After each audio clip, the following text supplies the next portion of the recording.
Hi, everybody. It was 5 years ago this week that a financial crisis on Wall Street spread to Main Street and very nearly turned a recession into a depression. In a matter of months, millions of Americans were robbed of their jobs, their homes, their savings, after a decade in which they'd already been working harder and harder just to get by. It was a crisis from which we're still trying to recover. But thanks to the grit and determination of the American people, we're steadily recovering. Over the past 3.5 years, our businesses have created 7.5 million new jobs. Our housing market is healing. We've become less dependent on foreign oil. Healthcare costs are growing at the slowest rate in 50 years. And in just over a week, millions of Americans without healthcare will be able to get covered for less than $100 a month. So our economy is gaining traction, and we're finally tackling threats to middle-class prosperity that Washington neglected for far too long. But as any middle-class family listening right now knows, we've got a long way to go to get to where we need to be. And after 5 years spent digging out of the crisis, the last thing we need is for Washington to manufacture another one. But that's what will happen in the next few weeks if Congress doesn't meet two deadlines. First, the most basic constitutional duty Congress has is passing a budget. But if it doesn't pass one before September 30th, a week from Monday, the government will shut down. And so will many services the American people expect.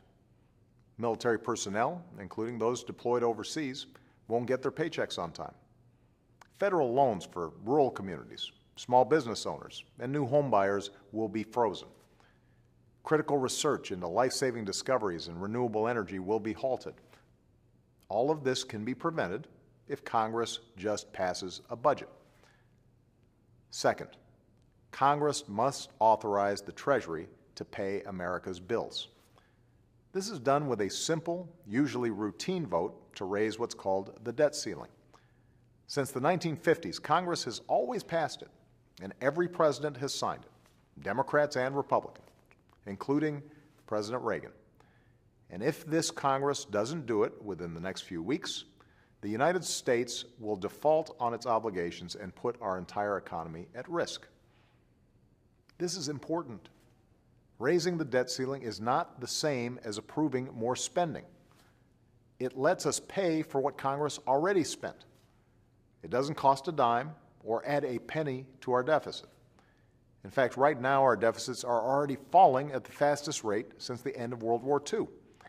And by the end of this year, we'll have cut our deficits by more than half since I took office. But reducing our deficits and debt isn't even what the current standoff in Congress seems to be all about.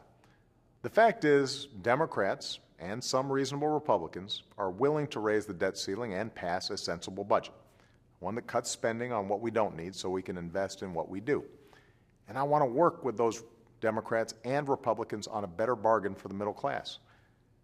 But there's also a faction on the far right of the Republican Party who've convinced their leadership to threaten a government shutdown if they can't shut off the Affordable Care Act. Some are actually willing to plunge America into default if they can't defund the Affordable Care Act. Think about that. They'd actually plunge this country back into recession, all to deny the basic security of health care to millions of Americans. That's not happening. And they know it's not happening. The United States of America is not a deadbeat nation. We are a compassionate nation. We are the world's bedrock investment, and doing anything to threaten that is the height of irresponsibility. That's why I will not negotiate over the full faith and credit of the United States.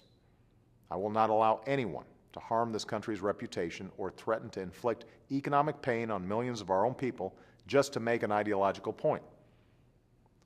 So, we're running out of time to fix this, but we could fix it tomorrow. Both houses of Congress can take a simple vote to pay our bills on time, then work together to pass a budget on time. Then we can declare an end to governing by crisis and govern responsibly by putting our focus back where it should always be, on creating new jobs, growing our economy, and expanding opportunity not just for ourselves but for future generations. Thanks.